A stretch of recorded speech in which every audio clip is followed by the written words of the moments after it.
کہ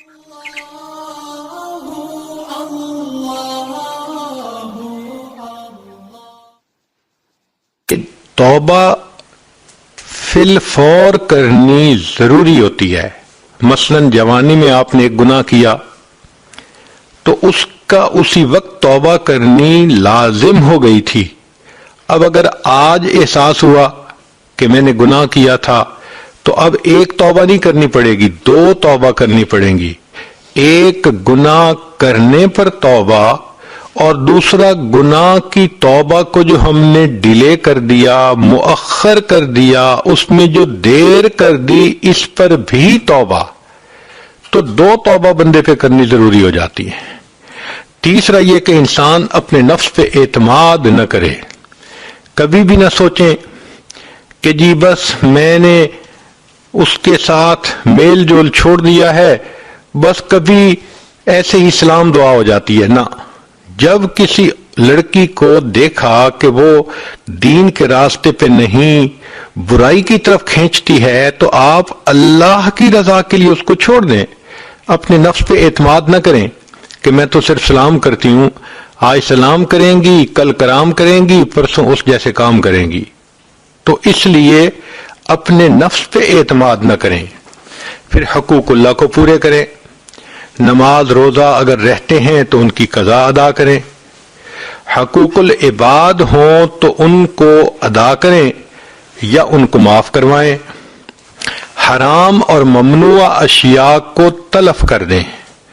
مثال کے طور پہ اگر آپ نے اپنی پکچرز البم بنائی ہوئی ہے تو شریعت نے تصویر کو حرام کہا، سوائے اس کے کہ آئیڈینٹی کے لیے اس کی ضرورت ہو، پاسپورٹ کے لیے، آئی ڈی کے لیے، ڈرائیونگ لائسنس کے لیے. تو شریعت نے مجبوری کے تحت اس کی اجازت دی ہے. حج عمرے پہ جانا ہے اس کی اجازت دی ہے. لیکن یہ جو ہم لذت کی خاطر، انجوائے کرنے کی خاطر، فن کی خاطر تصویریں بناتے ہیں، اور بالخصوص شادی بیاہ پر عورتیں جو دلہن بن کے اپنی تصویریں کھنچواتی ہیں، یہ شرعاً حرام ہوتی ہیں. تو ایسی تصویروں کا تلف کرنا یہ بھی فرض ہو جاتا ہے.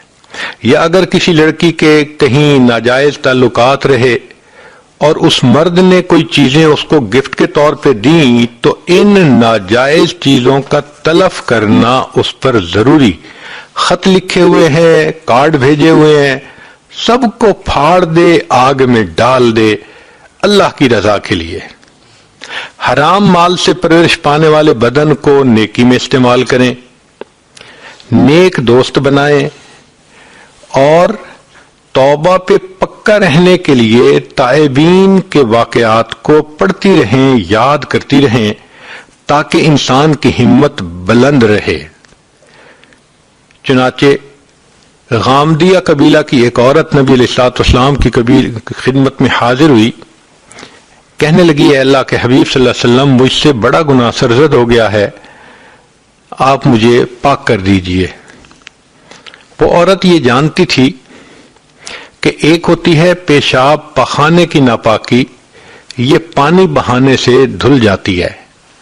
ایک ہوتی ہے گناہ کبیرہ کی ناپاکی، یہ ناپاکی توبہ کے بغیر نہیں دھلتی. مثال کے طور پہ جس بندے نے زنا کا ارتکاب کیا، وہ 70 مرتبہ بھی غسل کر لے تو وہ پاک نہیں ہو سکتا جب تک کہ زنا سے توبہ نہیں کرے گا. وہ ظاہری بدن تو پاک ہو گیا، وہ نماز بھی پڑھ سکتی ہے، تلاوت بھی کر سکتی ہے، لیکن جو حقیقتاً اس کا بدن ہے وہ ناپاک ہے. تو اللہ رب العزت نے ہر عورت کو پاک دنیا میں پیدا کیا ہے. خامند کے ساتھ رہے تو شرعاً جائز اس کا بدن پاک رہتا ہے. جس عورت کے جسم کو غیر محرم نے غیر شرعی طریقے سے ہاتھ لگائے، اس عورت کا جسم پولیوٹڈ ہو گیا، ناپاک ہو گیا. اگر فقط ہاتھ لگانا تک تھا تو تھوڑا ناپاک، اور اگر زنا کا ارتکاب تھا تو پورا جسم ناپاک. اب یہ ناپاکی توبہ کے بغیر نہیں دھل سکتی. چنانچہ ہمارے لیے اللہ رب العزت نے یہ واقعہ صادر کروایا کہ وہ خاتون نبی علیہ الصلوۃ والسلام سے آ کر عرض کرتی ہے اللہ کے حبیب مجھے پاک کر دیجئے۔ نبی علیہ السلام نے دوسری طرف دیکھ لیا، اس نے ادھر سے آ کے پھر یہی بات کی۔ آپ صلی اللہ علیہ وسلم نے تیسری طرف دیکھا، اس نے تیسری طرف آ کر یہی بات کی۔ جب اس نے 4 مرتبہ اقرار کر لیا کہ مجھ سے بڑا گناہ سرزد ہو گیا، تو نبی علیہ السلام نے فرمایا تجھے وہم ہو گیا ہوگا۔ وہ کہنے لگی اے اللہ کے حبیب صلی اللہ علیہ وسلم میں حاملہ ہوں، مجھے حمل ہو گیا، اس لیے میں پکی بات کر رہی ہوں۔ تو نبی علیہ السلام نے فرمایا اچھا تم جاؤ اور جب تمہارے ہاں بچے کی ولادت ہو جائے تب میرے پاس آنا۔ یہ عورت واپس گھر آ گئی۔ اب اس کے پاس گڈ 9 منتھ تھے۔ ان 9 مہینوں میں یہ اپنی رائے بھی بدل سکتی تھی، یہ کسی دوسری بستی میں جا کے رہ سکتی تھی، یہ چلی جاتی وہاں سے، کوئی اس کے پیچھے پولیس تو نہیں پڑی ہوئی تھی، مگر یہ اپنی ضمیر کی قیدی تھی۔ اس کا ضمیر اس کو جھنجھوڑ رہا تھا، ملامت کر رہا تھا کہ دیکھو تم ناپاک ہو چکی ہو، اب اسی حال میں اگر تم مر گئی تو قیامت کے دن تمہیں ناپاک کھڑا کیا جائے گا۔ اور حدیث پاک کا مفہوم ہے کہ جو عورت زنا سے توبہ کیے بغیر مرے گی، قیامت کے دن اس بے پردہ عورت کو اللہ تعالیٰ نہیں دیکھیں گے۔ تو اس کے دل میں یہ تھا کہ اللہ میری طرف دیکھنا بھی پسند نہیں کریں گے، میری شکل بھی نہیں دیکھیں گے، مجھے پاک ہونا ہے۔ نہ اس کو دن میں چین تھا، نہ اس کو راحت میں سکون تھا۔ یہ 9 مہینے اس نے پیچ و تاب میں گزارے، زمین اپنی پوری فراخی کے باوجود اس پہ تنگ ہو گئی تھی، وقت نہیں گزرتا تھا، وہ دعا مانگتی تھی میں جلدی فارغ ہو جاؤں بچے والی امانت سے اور میں پاک ہونا چاہتی ہوں۔ جب بچے کی ولادت ہوئی، وہ بچے کو لے کے نبی اسلام کی خدمت میں حاضر ہوئی۔ اے اللہ کے حبیب صلی اللہ علیہ وسلم میرے ہاں بیٹا پیدا ہو گیا ہے۔ نبی اسلام نے فرمایا اچھا اس کو دودھ پلاؤ۔ اب دودھ پلانا 1.5 سے 2 سال کا معاملہ ہے۔ اس عورت کے پاس اتنا اور وقت تھا، اس عورت کی رائے نہیں بدلی، وہ عورت اپنی بات سے پیچھے نہیں ہٹی، وہ مکر نہیں گئی، بلکہ اس دوران بھی اس کی یہی کیفیت رہی، حتیٰ کہ جب بچے نے روٹی کھانی شروع کر دی تو وہ ایک دن نبی علیہ السلام کی خدمت میں اپنے بیٹے کو لائی۔ بیٹے کے ہاتھ میں روٹی کا ٹکڑا تھا۔ اے اللہ کے حبیب صلی اللہ علیہ وسلم میرے بیٹے نے اب روٹی کھانی شروع کر دی، دودھ اس نے بند کر دیا۔ نبی علیہ السلام نے صحابہ سے فرمایا کہ اس پر حد جاری کرو، اس کو پاک کر دو۔ وہ عورت جانتی تھی میرے قبیلے کی بدنامی ہوگی، وہ جانتی تھی کہ مجھے اذیت ملے گی، میری موت آ جائے گی، مگر وہ اتنا بھی جانتی تھی کہ دنیا کی ذلت کم ہے، قیامت کے دن کی ذلت بڑی اور بری ہے۔ لہذا اس نے کہا کہ مجھے پاک کیجئے۔ جب اس عورت کو رجم کیا گیا تو اس وقت ایک صحابی نے غصے کی کوئی فکرہ اس کے سامنے کہہ دیا۔